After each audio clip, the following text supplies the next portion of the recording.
Hi hello ಎಲ್ಲರಿಗೂ ನಮಸ್ಕಾರ friends, welcome back to my YouTube channel Spoorthi academy.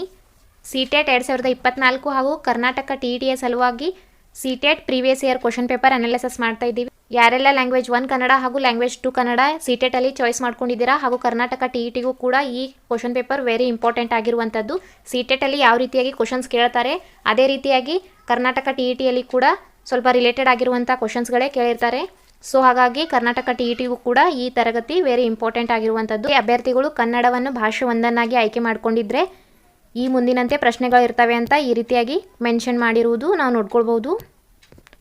Next ಅಭ್ಯರ್ಥಿಗಳಿಗೆ ಇನ್ಸ್ಟ್ರಕ್ಷನ್ಸ್ಗಳು ಇರ್ತವೆ ಫ್ರೆಂಡ್ಸ್. ಈ ಎಲ್ಲ ಇನ್ಸ್ಟ್ರಕ್ಷನ್ಸ್ಗಳು ನೀವು ಓದ್ಕೊಳ್ಳೇಬೇಕು ಒನ್ ಟೈಮ್. ಯಾವ ರೀತಿಯಾಗಿ ಸಿಟೆಟ್ ಕ್ವಶನ್ ಪೇಪರ್ ಇರುತ್ತದೆ ಅಂತ ನಮಗೆ ಗೊತ್ತಾಗಬೇಕಂತಂದರೆ ಪ್ರೀವಿಯಸ್ ಇಯರಲ್ಲಿ ಇರುವಂಥ ಕ್ವಶನ್ ಪೇಪರ್ಸ್ಗಳನ್ನು ನಾವು ಒನ್ ಟೈಮ್ ನೋಡ್ಕೊಳ್ಳೇಬೇಕಾಗಿರುವಂಥದ್ದು.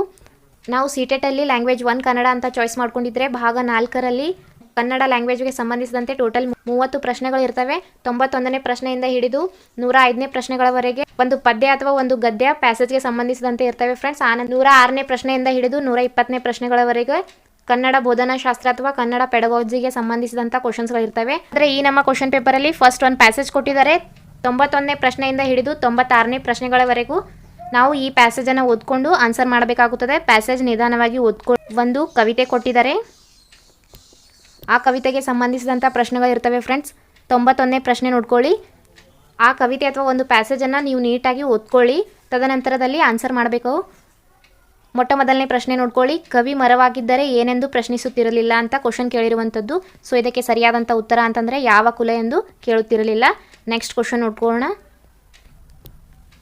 ಕವಿ ಮರವಾಗಿದ್ದರೆ ಅದರ ನೆರಳಿಗೆ ಮೈಲಿಗೆ ಆಗುತ್ತಿರಲಿಲ್ಲ ಅಂತ. ನೆಕ್ಸ್ಟ್ ಕ್ವಶನ್ ನೋಡ್ಕೊಳ್ಳೋಣ. ಈ ಎಲ್ಲ ಪ್ರಶ್ನೆಗಳು ನಾವು ಪ್ಯಾಸೇಜ್ ಓದ್ಕೊಂಡು ಆನ್ಸರ್ ಮಾಡಬೇಕಾಗುತ್ತದೆ ಫ್ರೆಂಡ್ಸ್. ಕವಿ ಮರವಾಗಿದ್ದರೆ ಅದನ್ನು ಯಾವುದು ಅಪ್ಪಿಕೊಳ್ಳುತ್ತಿತ್ತು ಅಂತ ಕ್ವಶನ್ ಕೇಳಿರುವಂಥದ್ದು. ಕವಿ ಮರವಾಗಿದ್ದರೆ ಬಿಸಿಲು ಅವರನ್ನು ಅಪ್ಪಿಕೊಳ್ಳುತ್ತಿತ್ತು ಅಂತ ಈ ಪ್ಯಾಸೇಜ್ನ ಪ್ರಕಾರ ಕೊಟ್ಟಿರುವಂಥದ್ದು. ಕವಿ ಮರವಾಗಿದ್ದರೆ ಭೂದೇವಿ ಏನೆಂದು ಹೇಳುತ್ತಿರಲಿಲ್ಲ. ಯಾರು ಫ್ರೆಂಡ್ಸ್? ಭೂದೇವಿ ಅಥವಾ ಭೂಮಿ ತಾಯಿ ಅಥವಾ ಇಳೆ ಧರೆ ಅಂತ ಕೂಡ ಕರಿತೀವಿ. ಪ್ಯಾಸೇಜ್ ನಾವು ಓದ್ಕೊಂಡಿದ್ರೆ ಆನ್ಸರ್ ಈಸಿಯಾಗಿ ಮಾಡ್ಬೋದು. ಆಪ್ಷನ್ ನಂಬರ್ 3 ಮಡಿ ಎಂದು ಹೇಳುತ್ತಿರಲಿಲ್ಲ. ಕ್ವಶನ್ ನಂಬರ್ 95 ನೋಡ್ಕೊಳ್ಳಿ. ಕವಿ ಮರವಾಗಿದ್ದರೆ ಅದರ ಒಣಸೀಳು ಯಾವುದರಲ್ಲಿ ಬೇಯುತ್ತಿತ್ತು ಅಂತ ಕೇಳಿರುವುದು. ಈ 4 ಆಪ್ಷನ್ನಲ್ಲಿ ಇದಕ್ಕೆ ಸರಿಯಾದಂಥ ಉತ್ತರ ಅಂತಂದರೆ ಮಾಗ್ನಿಯಲ್ಲಿ ಬೇಯುತ್ತಿತ್ತು. Next question number 96. ಕವಿ ಮರವಾಗಿದ್ದರೆ ಅದರ ಒಣಸೀಳು ಬೆಂದು ಏನಾಗುತ್ತಿತ್ತು ಅಂತ ಕ್ವಶನ್ ಕೇಳಿರುವಂಥದ್ದು. ಅದರ ಒಣಸೀಳು ಬೆಂದು ಪಾವನವಾಗುತ್ತಿತ್ತು. Next question number 90. ಕನ್ನಡ ಭಾಷಾ ಬೋಧನಾಶಾಸ್ತ್ರಕ್ಕೆ ಸಂಬಂಧಿಸಿದಂಥ ಪ್ರಶ್ನೆಗಳು ಬಂದವು ನೋಡ್ಕೊಳ್ಳಿ ಫ್ರೆಂಡ್ಸ್. ನಮಗೆ ಮುಂಬರುವಂತಹ ಸಿಟೆಟ್ ಎಕ್ಸಾಮಲ್ಲಿ ಯಾವ ರೀತಿಯಾಗಿ ಕ್ವಶನ್ಸ್ ಬರ್ಬೋದು ಅಂತ ನಾವು ನೋಡ್ಕೊಳ್ಬೇಕು ಅಂತಂದರೆ ನಮಗೆ ಸಿಟೆಟ್ ಪ್ರೀವಿಯಸ್ ಇಯರಲ್ಲಿ ಯಾವ ರೀತಿಯಾಗಿ ಕ್ವಶನ್ಸ್ ಕೇಳಿದ್ದಾರೆ ಅಂತ ಒಂದು ಐಡಿಯಾ, ಒಂದು ಲಾಜಿಕ್ ಇರಲೇಬೇಕು ಫ್ರೆಂಡ್ಸ್. ಏಕೆಂದರೆ ನಮಗೆ previous year question papers very important ಆಗಿವೆ. ಈ ಪ್ರಶ್ನೆ ಪತ್ರಿಕೆಯ PDF ನಾನು ಸ್ಫೂರ್ತಿ ಅಕಾಡೆಮಿ ಟೆಲಿಗ್ರಾಮ್ನಲ್ಲಿ ಹಾಕಿರುತ್ತೇನೆ ಫ್ರೆಂಡ್ಸ್. ಅಲ್ಲಿಂದ ನೀವು ಈ ಪ್ರಶ್ನೆ ಪತ್ರಿಕೆಯ PDF ಅನ್ನು ಪಡ್ಕೊಳ್ಬಹುದು. ಈ ನನ್ನ ತರಗತಿ ನಿಮಗೆ ಇಷ್ಟವಾಗ್ತಾ ಇದೆ ಅಂತಂದರೆ ಒಂದು ಲೈಕ್ ಮಾಡೋದನ್ನು ಮರಿಬೇಡಿ. ತಪ್ಪದೆ ನಿಮ್ಮ ಎಲ್ಲ ಫ್ರೆಂಡ್ಸ್ಗಳಿಗೂ ಕೂಡ ಶೇರ್ ಮಾಡಿ ಹಾಗೂ ತಪ್ಪದೆ ಸಬ್ಸ್ಕ್ರೈಬ್ ಮಾಡ್ಕೊಳ್ಳಿ. ಕ್ವಶನ್ ನಂಬರ್ 97 ನೋಡ್ಕೊಳ್ಳೋಣ ಫ್ರೆಂಡ್ಸ್. 97ನೇ ಪ್ರಶ್ನೆಯಿಂದ ಹಿಡಿದು 111ನೇ ಪ್ರಶ್ನೆಗಳವರೆಗೆ ಭಾಷಾ ಬೋಧನಾಶಾಸ್ತ್ರ ಅಥವಾ ಕನ್ನಡ ಪೆಡಗಾಜಿಗೆ ಸಂಬಂಧಿಸಿದಂಥ ಪ್ರಶ್ನೆಗಳು ಕೇಳ್ತಾ ಇದ್ದಾರೆ. ಭಾಷಾ ಕಲಿಕೆಯ ಪಠ್ಯವೊಂದರಲ್ಲಿ ಓದಬೇಕಾದ ಪಠ್ಯದಲ್ಲಿನ ಕೆಲ ಪದಗಳನ್ನು ಖಾಲಿ ಬಿಟ್ಟು ಅದನ್ನು ಕಲಿಯುವವರು ತುಂಬಿಕೊಂಡು ಓದಬೇಕೆಂದು ನಿರೀಕ್ಷಿಸಲಾಗುತ್ತದೆ.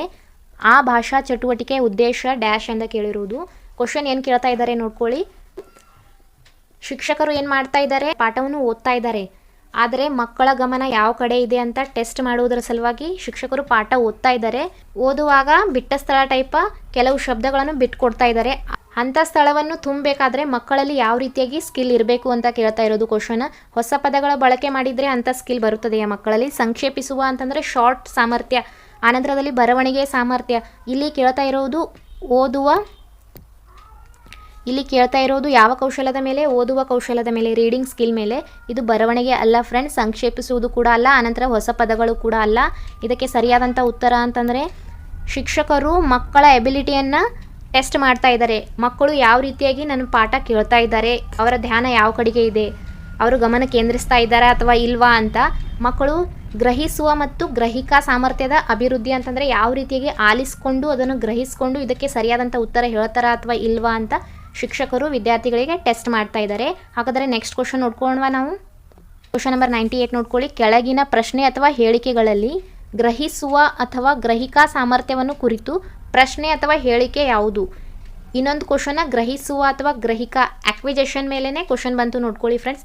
ಗ್ರಹಿಸುವ ಅಥವಾ ಗ್ರಹಿಕಾ ಕೌಶಲ್ಯ ಯಾವ ರೀತಿಯಾಗಿ ಅಕ್ವೈರ್ ಮಾಡ್ಕೊಳ್ಬಹುದು ಮಕ್ಕಳು ಅಂತ. ಗ್ರಹಿಸುವ ಕೌಶಲ್ಯ, ಶಿಕ್ಷಕರು ಒಂದು ಪಾಠವನ್ನು ಓದಿದರೆ ಆ ಪಾಠದಿಂದನೇ ಒಂದು ಪ್ರಶ್ನೆ ಕೇಳ್ತಾ ಇರೋದು.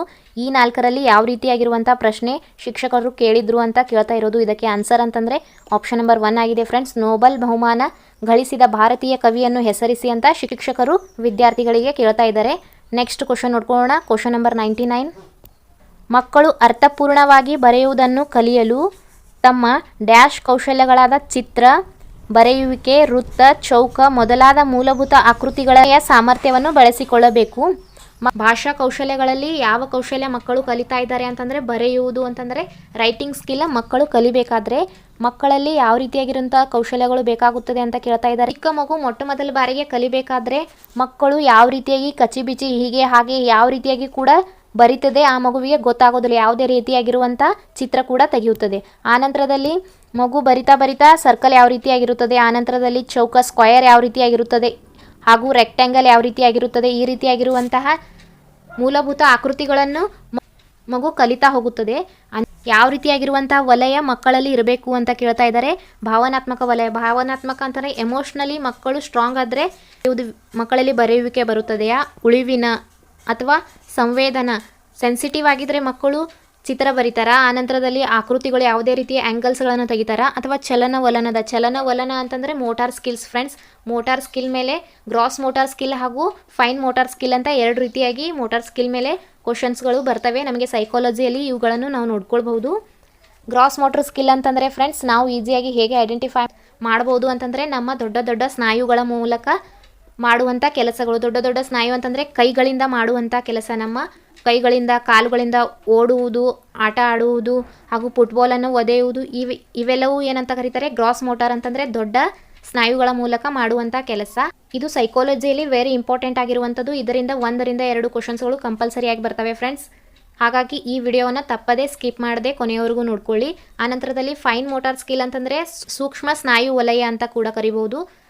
ಸೂಕ್ಷ್ಮ ಸ್ನಾಯು ವಲಯ ಅಥವಾ ಫೈನ್ ಮೋಟಾರ್ ಸ್ಕಿಲ್ ಅಂತಂದರೆ ತಮ್ಮ ಬೆರಳುಗಳಿಂದ ಪೆನ್ಸಿಲಿಂದ ಹಿಡಿದು ಬರೆಯುವುದು ಅಂತ ಅತಿ ಚಿಕ್ಕ ಸ್ನಾಯುಗಳಂತಂದರೆ ಬೆರಳುಗಳ ಮೂಲಕ ಮಾಡುವಂಥದ್ದು. ಆನಂತರದಲ್ಲಿ ನಾವು ಯಾವುದೇ ರೀತಿಯಾಗಿರುವಂಥ ಸೂಜಿಗಳ ಮೂಲಕ ಎಂಬ್ರಾಯ್ಡರಿ ಮಾಡುವುದು ಅಂತಂದರೆ ಕಣ್ಣುಗಳು ಹಾಗೂ ಬೆರಳುಗಳು ಅತಿ ಚಿಕ್ಕ ಸ್ನಾಯುಗಳ ಮೂಲಕ ಮಾಡುವಂಥದ್ದು fine motor skill. Gross motor ಅಂತಂದರೆ ದೊಡ್ಡ ಸ್ನಾಯುಗಳ ಮೂಲಕ ಮಾಡುವಂಥದ್ದು. ಫೈನ್ ಮೋಟಾರ್ ಸ್ಕಿಲ್ ಅಂತಂದರೆ ಸಣ್ಣ ಸ್ನಾಯುಗಳ ಮೂಲಕ ಮಾಡುವಂಥದ್ದು. ನಂಬರ್ 100. ಸ್ನೇಹಯುತ ಪತ್ರ ಬರೆಯುವಾಗ ಕಲಿಯುವವ ಈ ಕೆಳಗಿನ ಅಂಶಗಳಿಗೆ ಒತ್ತು ಕೊಡಬೇಕು. ಅಂದರೆ ಫ್ರೆಂಡ್ಸಿಗೆ ಒಂದು ಲೆಟರ್ ಬರಿಬೇಕು ಅಂದ್ಕೊಂಡಿದ್ದೀವಿ ಅಂತ ತಿಳ್ಕೊಳ್ಳಿ. ಆ ಲೆಟರ್ನಲ್ಲಿ ಯಾವೆಲ್ಲ ಅಂಶಗಳು ಒಳಗೊಂಡಿರಬೇಕು ಅಂತ ಕ್ವಶನ್ ಕೇಳ್ತಾ ಇರೋದು. ಸೊ ಇದಕ್ಕೆ ಸರಿಯಾದಂಥ ಉತ್ತರ ಅಂತಂದರೆ ಆಪ್ಷನ್ ನಂಬರ್ 3 ಆಗುತ್ತದೆ ಫ್ರೆಂಡ್ಸ್. ನಾವು ಫ್ರೆಂಡ್ಸ್ಗೆ ಯಾವ ರೀತಿಯಾಗಿ ಪತ್ರ ಬರಿಬೋದು, ಲೆಟರ್ ಬರಿಬೋದು ಅಂತಂದರೆ ಒಂದು ಬಗೆಯ ಪತ್ರ ಲೇಖನದ ಚೌಕಟ್ಟು ಇರಬೇಕು. ಆದರೆ ಅದರಲ್ಲಿ ವೈಯಕ್ತಿಕ ಛಾಪು ಅಂತಂದರೆ ನಮ್ಮ ಒಪಿನಿಯನ್, ನಮ್ಮ ಸ್ವಂತ ಒಪಿನಿಯನ್ ಹಾಗೂ ಯಾವ ರೀತಿಯಾಗಿ ಫ್ರೆಂಡ್ಸ್ಗೆ ಮಾತಾಡ್ತೀವಲ್ವ ನಮ್ಮ ವೈಯಕ್ತಿಕ ಛಾಪು ನಮ್ಮ ಬಗ್ಗೆ ಹಾಗೂ ಅವರ ಕ್ಷೇಮದ ಬಗ್ಗೆ ಬರಿಬೇಕು. ಆನಂತರದಲ್ಲಿ ಸಂಕ್ಷಿಪ್ತ ರೂಪದಲ್ಲಿ ನಮ್ಮ ಶಬ್ದಗಳನ್ನು, ನಮ್ಮ ವಾಕ್ಯಗಳನ್ನು ವ್ಯಕ್ತಪಡಿಸಬೇಕು. ನೆಕ್ಸ್ಟ್ ಮುಂದಿನ ತರಗತಿಯಲ್ಲಿ ಇನ್ನುಳಿದ ಕ್ವಶನ್ಸ್ಗಳನ್ನು ಅನಾಲಿಸಿಸ್ ಮಾಡೋಣ ಫ್ರೆಂಡ್ಸ್. ಈ ನಮ್ಮ ತರಗತಿಯಿಂದ ನಿಮಗೆ ಹೆಲ್ಪ್ ಆಗಿದೆ ಅಂತ ನಾನು ತಿಳ್ಕೊತೀನಿ. ಈ ತರಗತಿಯಿಂದ ನಿಮಗೆ ಹೆಲ್ಪ್ ಆಗ್ತಾ ಇದೆ ಅಂತ ತಿಳ್ಕೊಂಡಿದ್ರೆ ಒಂದು ಲೈಕ್ ಮಾಡಿ, ನಿಮ್ಮ ಆದಷ್ಟು ಫ್ರೆಂಡ್ಸ್ಗಳಿಗೂ ಕೂಡ ಶೇರ್ ಮಾಡೋದನ್ನು ಮರಿಬೇಡಿ. ತಪ್ಪದೇ ಸಬ್ಸ್ಕ್ರೈಬ್ ಮಾಡ್ಕೊಳ್ಳಿ. Thanks for watching video. Thank you.